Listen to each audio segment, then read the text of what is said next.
Hey guys, welcome back to True Crime with Shannon, where I cover missing persons, unsolved cases, crime news, and more. I don't know about you guys, but it's Tuesday, December 20th? And it feels like it's already a really long week. Probably because I have a long 4-day weekend coming up due to Christmas, so made it through Monday and Tuesday. Just got to make it through Wednesday and Thursday. So if y'all are also trying to make it to the long weekend, we got this, y'all. We got this.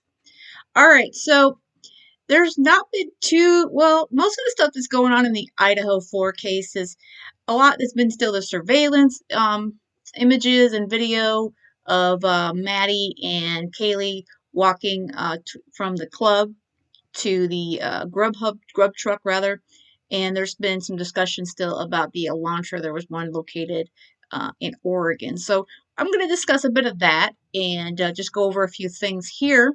But before we get into that, let me put up today's missing persons poster. Today's missing person is Josyln Campbell. This is a 6-year-old female, and this child has been missing since the 18th. Female again, hazel eyes, brown hair, 3'7" in height, 45 pounds. This child was last seen wearing a cheetah print onesie, and there's a photo right there of her wearing the onesie. If you have any information or have seen Josyln, please call the Springvale Police Department at 205-467-2701, or you could always call 911. Again, this is a missing 6-year-old out of Springville, Alabama, and she has been missing since Sunday. That's the 18th. If you have any information on her, please do contact the authorities. Now, like I said, there's a lot of the same sort of stuff, since the surveillance has been released this weekend, and then the full video was released, I think, Sunday, at some point on Sunday. Now, I've heard it going over a bunch of times, the audio, and I'm sure those of you that have been following it have heard it as well. And some people do not hear at the beginning that Kaylee says Maddie, but I'm just going to go over a few articles and some information as well on that video, as well as the Elantra, because they are still looking for that Hyundai Elantra.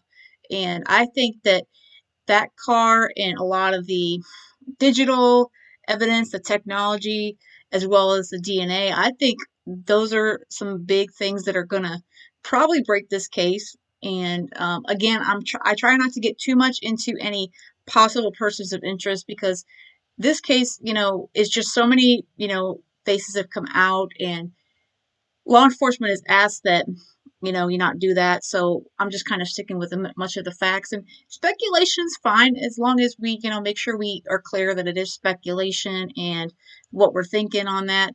Just as long as you're not pointing fingers at particular individuals, because I definitely don't want to do that here on the channel. You don't want to ruin someone's life, especially if they're innocent. I mean, that would be awful. We discussed that in the last video. All right, so this one here is Fox. This is out of Fox 13. Idaho unalivings. New details emerge from the exclusive surveillance video. Okay, and I did show the video, but it was basically just a still image with the audio, and the video is now available pretty much everywhere. And it shows them walking, Kaylee Gonzalez and Maddie Mogan. They were walking from the corner club to the grub truck. So basically, they left the club, they were walking to get some food, and then they went home. So that was pretty much, they have established that timeline is pretty much on. So this is an exclusive from them. They were actually the ones Fox News was exclusive on the actual video, and so that is here as well. And it looks like we've pretty much all but confirmed the guy with the hoodie walking with them is the same guy we see standing around at the grub truck. So it seems to be someone that they know and they're pretty comfortable with. So I don't go with the stalking situation at all. Definitely not for hoodie guy. So let's see. They're wearing the same clothes. So I think we've all established that that's totally Maddie and Kaylee. Surveillance video newly obtained by News Nation shows what appears to be Kaylee Gonzalez and her best friend Maddie Mogen walking in downtown Moscow, Idaho just hours before they were murdered. You can hear their voices in the video. What did you say to Adam? I told him For the first time, we are hearing the name Adam. So again, what's said in the video is they start walking toward the camera. You can hear, it sounds like the guy says some stuff, but it's really hard to make out. But as they get closer to the camera, as they're walking, Kaylee says, "Maddie, what did you say to Adam?" And then she replies, "Like I told Adam everything." Now, the first woman's voice appears to match that of Gonzalez on her TikTok. The video was provided to Fox News Digital by Christine Cameron and Elena Smith, the creators and administrators of the University of Idaho, on a Live Case discussion Facebook group. So, again, we went over that in the last video, and they are stating that this is pretty much probably around 1:30 a.m., and the club owner initially gave that to authorities, and they also provided it to the families. I know Steve, Kaylee's dad, said that they provided it to them. And also, where they hitched a ride back, and it's not an Uber. For some reason, people are still thinking that the girls got a ride back with an Uber. It's not an Uber. It was some college ride share. And as of this point, of course, things can change as the investigation continues. But as of right now, the hoodie guy and this Adam, who they're stating, dad says, Steven says that is the guy who works, he's the bartender, and he also lives, from what we are gathering, with Jack, the ex, and also the driver of the ride share. These particular individuals have been cleared at this time. So again, anybody could come back into play at any time, because we all know cleared is cleared until it's not cleared. So at this time, they're cleared. So let's just go over the timeline just real quickly here. So it's always good to look through the timelines, I think, because then you can see maybe if something stands out, the more we've heard. So again, November 12th, 8:57 p.m.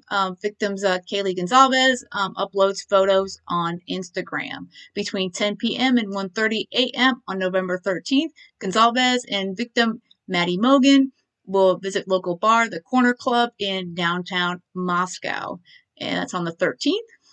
So 1 a.m., the surviving roommates, the two that were living on the first floor, they returned home at around 1 a.m. to the residence on King Road. Then at 1:40 a.m., Kaylee and Maddie are seen on video at the local food vendor, the Grub Truck, and that's on Main Street. Then at 1:45 a.m., then you have Ethan Chapin and Zaina Kerdoodle return home by that time, and they were previously at the Sigma Chi house. And then 1:56 a.m., Kaylee and Maddie used the private party for the ride home. So pretty much by 2 a.m., everybody that lives in that home is home, as well as Ethan. He's there with Xana. So 2:26 a.m. to 2:52 a.m., Kaylee and Maddie call a male several times who doesn't answer. Male later ID'd as Kaylee's longtime boyfriend until recent breakup. So that's Jack, which we all have come to conclusion that is Jack. And the next morning, which we're looking at November 14th, the two surviving roommates summoned friends to the home because believing the second floor victim had passed out and was not waking up. 11:58 a.m., the 911 call requests. They request aid for the unconscious person. Call made from one of the surviving roommates' phones inside the residence. Multiple people talk with 911 dispatcher before the police arrive. Two victims found on the second floor, two victims on the third floor. Now, it still is a little strange to me why the two surviving roommates called other people to the home, because that just seems a little bit odd to me. I can understand maybe calling one friend, but they summoned multiple people into their home, and sadly, that messes up the crime scene, as we know. And then, of course, multiple people talk to the 911 operator. And like I said, the police are aware, I'm sure, of every single person that had entered that house that morning. So at this point, I'm sure they've all been investigated. We just don't know as far as who they all are. Then police identify the victims: Ethan Chapin, Xana Cardoodle, Madison Mogen, and Kaylee Gonzalez. And then this is November 17th. The autopsies are conducted. The coroner confirms victims' identities and cause and manner of death as homicide by stabbing.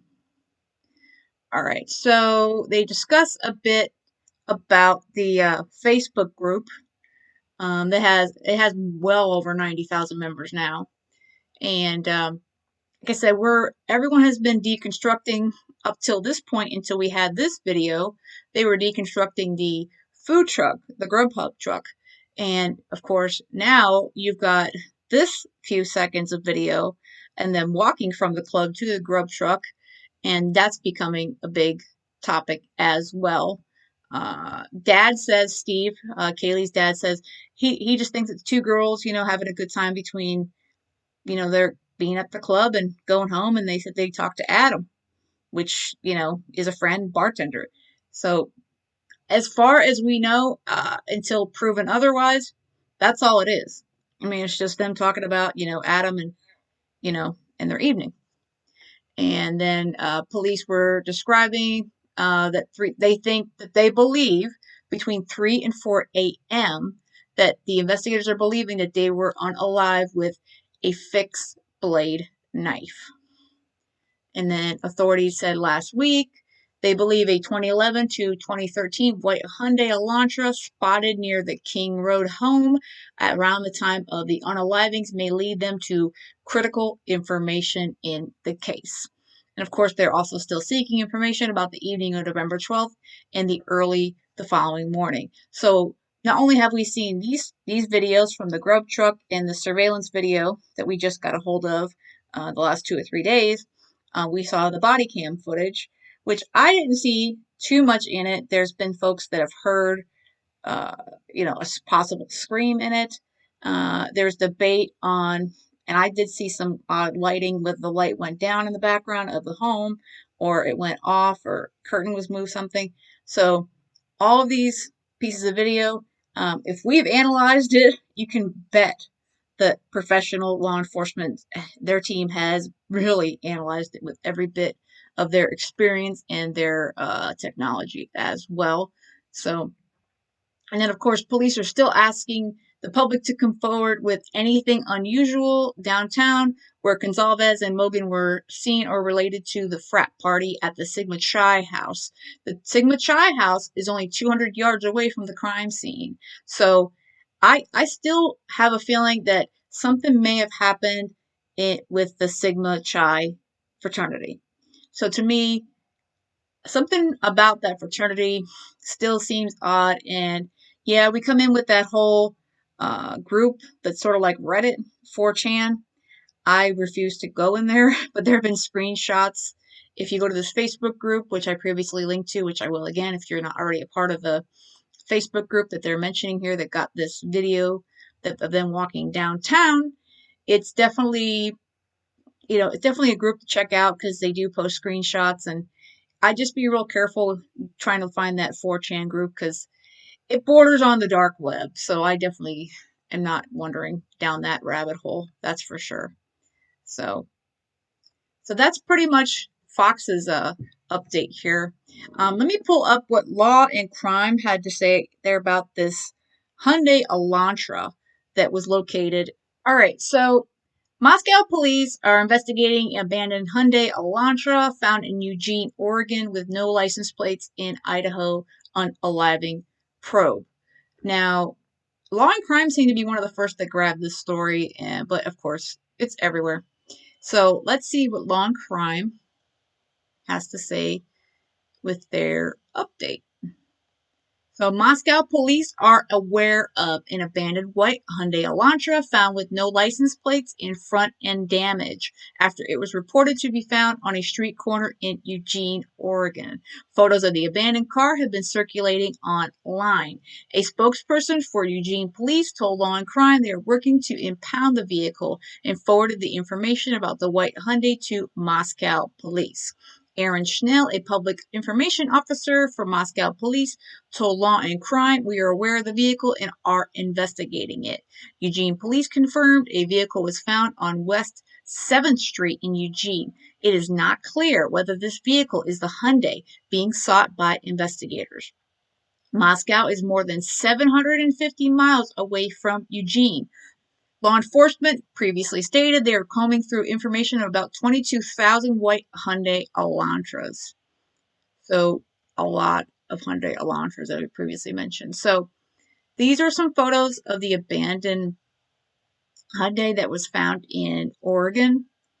And also, I don't know if they stated here, apparently someone was found sleeping inside the vehicle. I did read that today from a credible source.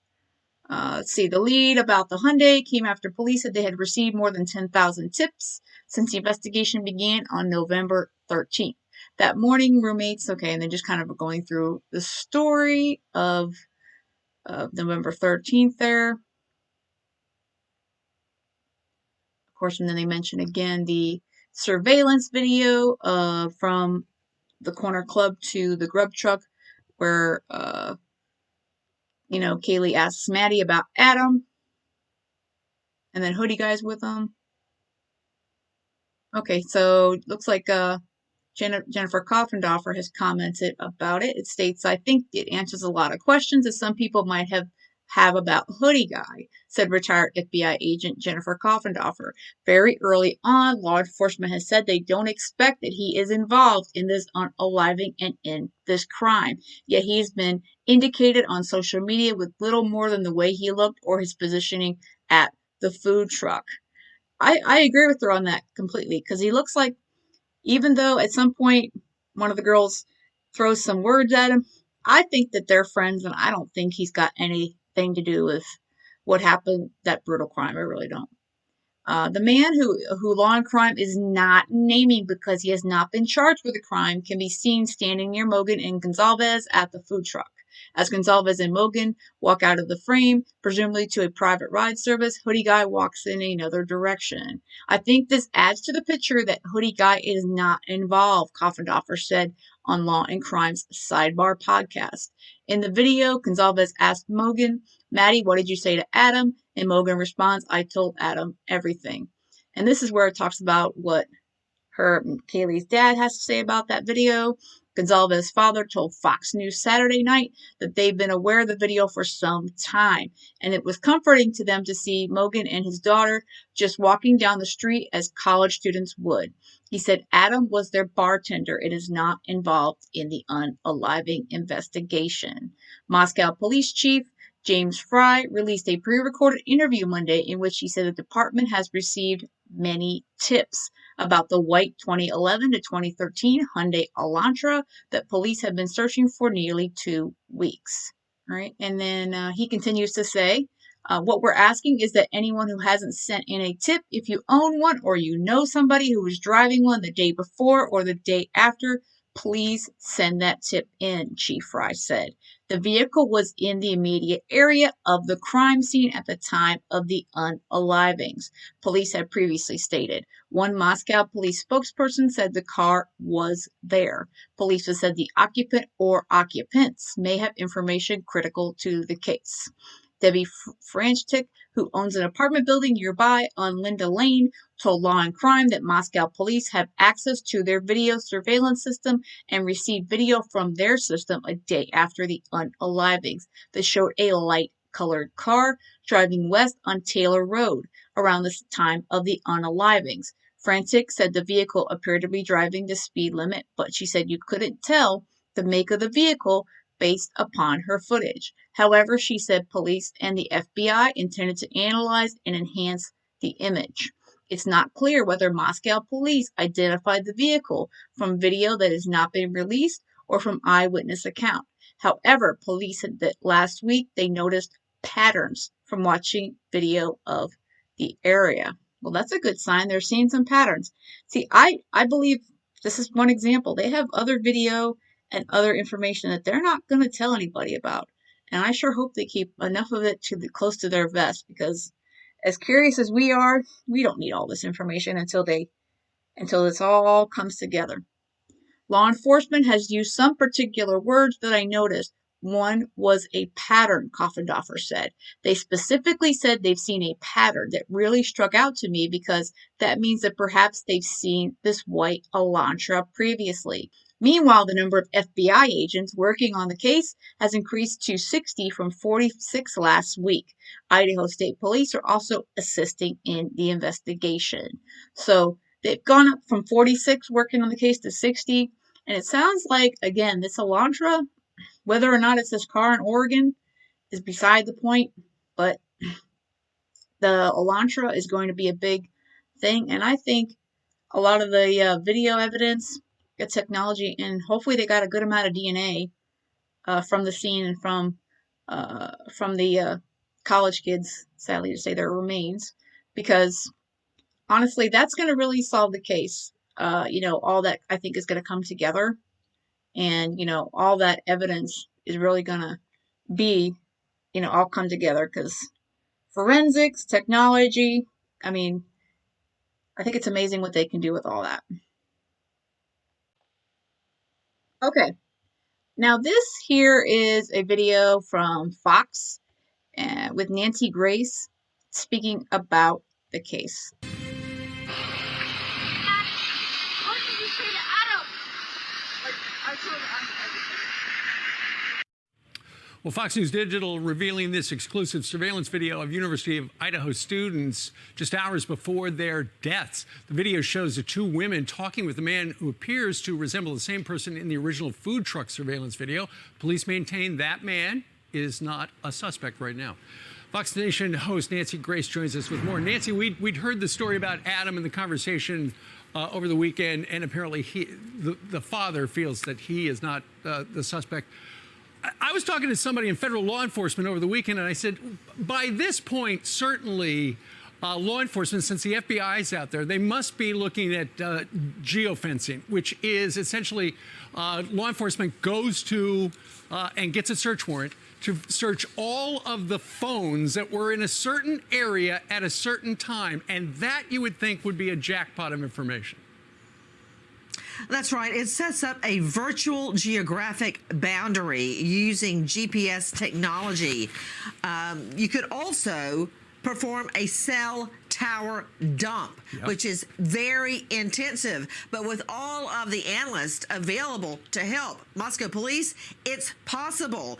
And it's also, it seems to be a huge task. But when you look at the time period between 2:50 a.m. and 4:50 a.m., gathering all of the cell phones and also the cell phones moving in the direction of that white Hyundai Elantra, that really narrows your task. And another thing, while we're talking about technology, I think the net needs to widen regarding the technology used to get video. I want to harken back to the case of the missing Connecticut mom of 5, Jennifer Dulos. The police there in that little town put together an incredible video montage using public buses that open the doors and you see the husband go by in his car, from street lights to toll booths, and they got what they needed to identify a killer. I don't think that has been exhausted to this point. Sure. You make such a good point about the cell phone data, cell phone tower data. You know, essentially they can look at they can look at all the phones in an area, and then what they can do is they can synchronize it. They can synchronize the murdered students' phones, where were they, throughout the evening, with any other phones that intersected with it. And that Elantra, I'm just saying, we know the route of the Elantra. That moving cell phones moving at that time at that location. Back to Adam, can I just tell you, we think he's a local bartender. And Steve Gonsalves, once again, Kelly's father, is speaking out that they have, quote, known about the video, which actually was from a Facebook group That's where the video came from, and it was presented to police. He has discounted it and said Adam is not a suspect. I'm very interested in this scream that is emerging around 3:12 based on police body cam when they stopped some intoxicated students, and compared to Enon Harsh, who was a neighbor. He was a late night cook in a restaurant and gets home around 1:30. He says before he went to bed around 4 a.m., he also heard a female scream but thought it was a, quote, party sound. Is it relevant? Don't know, but it's something you cannot afford to ignore. Absolutely right. Nancy, thank you very much for joining us early on this Monday. So technology, I believe that's why I wanted to play that particular clip from Fox with Nancy Grace on it. She's exactly how I'm thinking is you're going to get the cell phone data. You have about a 2-hour window. They've got a poll.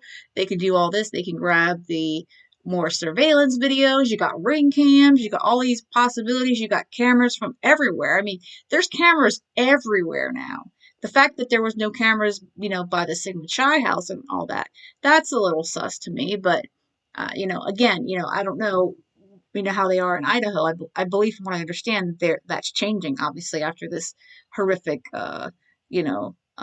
crime. But I think that if the police, rather, excuse me, if law enforcement, the task force, and all the teams that are doing this, I think all the technology, the forensics, that's all going to come together, and I really think that that's gonna bring them to the unaliver or unalivers. So that to me is that still sticks out to me. And again, I don't know about the scream. She even states it, and then she mentions the harsh guy. Again, I'm not going to get into any persons of interest. Again, he's apparently a cook that got off. I've heard some things about him. I'm not gonna get into that until and unless he's picked up and police state he's a person of interest.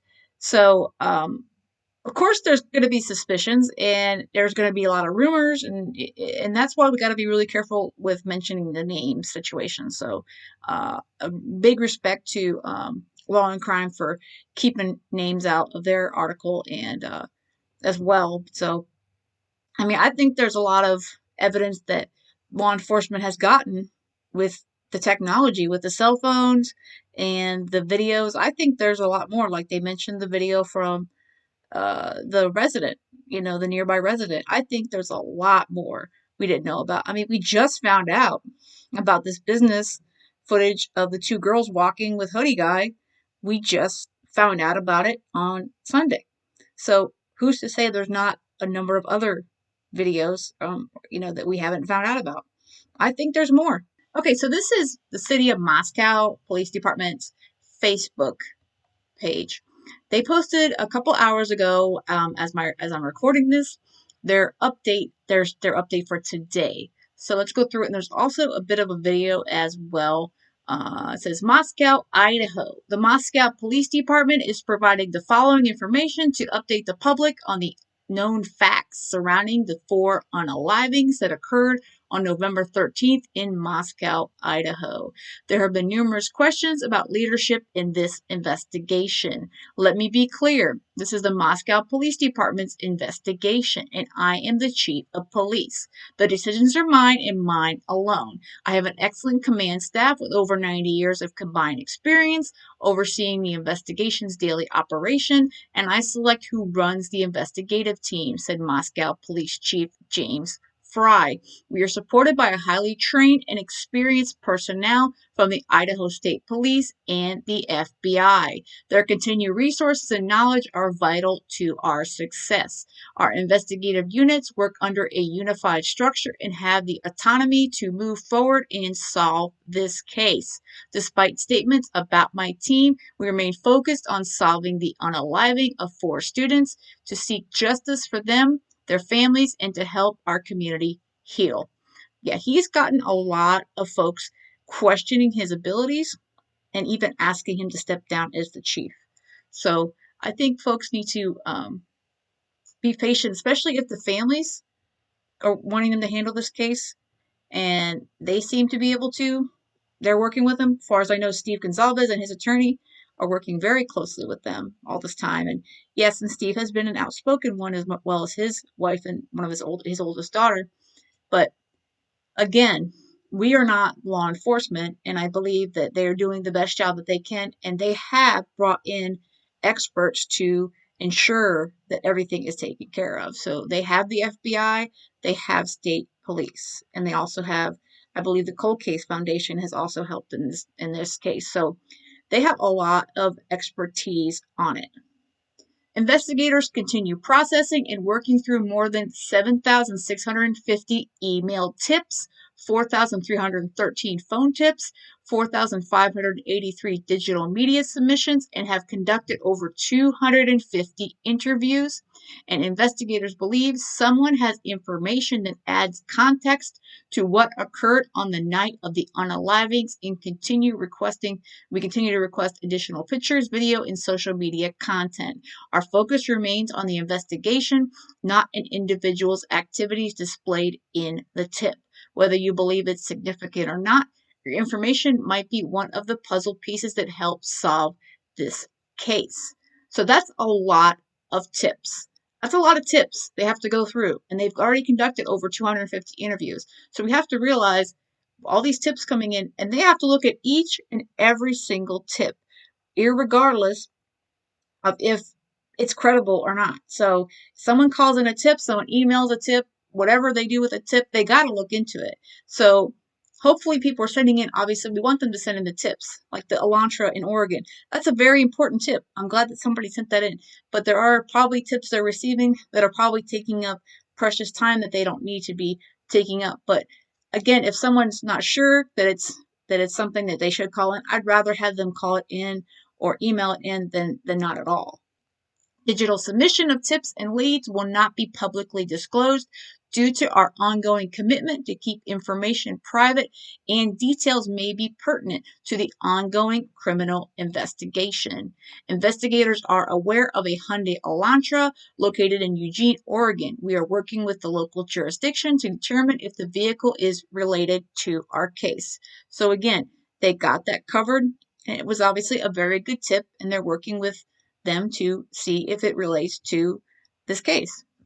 As required by law, several Moscow police body camera videos were requested and released through the public records request process. The original release of any video by this agency is the official version, and circulated videos cannot be verified as authentic or unedited. Rumor control. Another video believed to be taken on the night of the unalivings at a local downtown business is known to investigators. Investigators have identified an individual called Adam in the video, and he is cooperating with detectives. Progress continues to locate the white 2011 to 2013 Hyundai Elantra, believed to be in the immediate area of the King Road residence during the early morning hours of November 13th. Investigators believe the occupant or occupants have critical information to share regarding the case and have identified over 22,000 vehicles. If you know of or own a vehicle matching this description, or know of anyone who may have been driving this specific vehicle on the days preceding or the day of the crime, please forward that information to the tip line. No suspect or suspects has been identified, and only vetted information that does not hinder the investigation will be released to the public. We encourage referencing official releases for accurate and updated progress. All press releases and related information is available at, and this is their their web address, and updates will be provided when new information is available for release. And they have also been posting them here on Facebook. And here is the chief talking here. I'll include the link to their Facebook page in case you do not know where that is. Includes all this information. If we pull this up, this is the official website, the page for the Moscow case. So this, as well as their Facebook page, they will update with official information and vetted information only. And we can see, look at how many updates they have been providing, official updates, starting at the 13th right here. So I believe that they're providing the public with what they believe is not going to cause any kind of hindrance to the case or the prosecution of whoever did this horrific crime. So that, they're being transparent, but at the same time, we have to let them do their job. And just like in all the other cases that we like to follow as true crime, we all love this true crime stuff. But really, in the bottom line is we want to have justice for these four individuals, these four college students, the same as anyone else. And because of that, a lot of stuff is going to be close to the vest for them, and they're not going to tell us. I mean, there's other cases out there that we've waited for years and years before we had any, and we still don't have the information. Comes to mind is Delphi. So we're definitely not going to get nearly the information a lot of people want. And while it's great that a lot of these groups and stuff are going through and getting some information, I just get to the point. I hope that they're just being careful. I just hate to see the investigation have any sort of issues to it. For some, that's my curiosity is up just as much as anyone else, but that's always something you gotta be careful of when you're doing these cases. This is not like an episode of Law and Order. This is a real life case, and it's not going to be solved in an hour.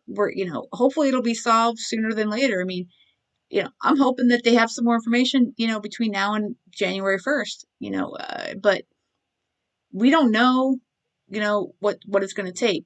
I'd, rather have it take some time and they get everything gets done meticulously. They get all their ducks in a row and do it the right way than have them rush and potentially, ruin some evidence that could be used to prosecute the suspect or suspects at trial.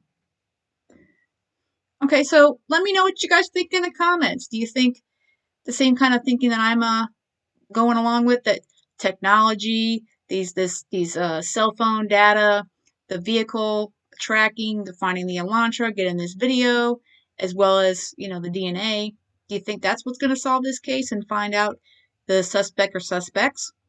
Or what do you think? I'm definitely curious what you guys think, and let's keep the discussion going, and let me know in the comments. I'm definitely curious what y'all are thinking, and let's keep the discussion going. With that said and done, that's all I've got for today. I hope you guys have a great rest of the day, and most of all, stay safe.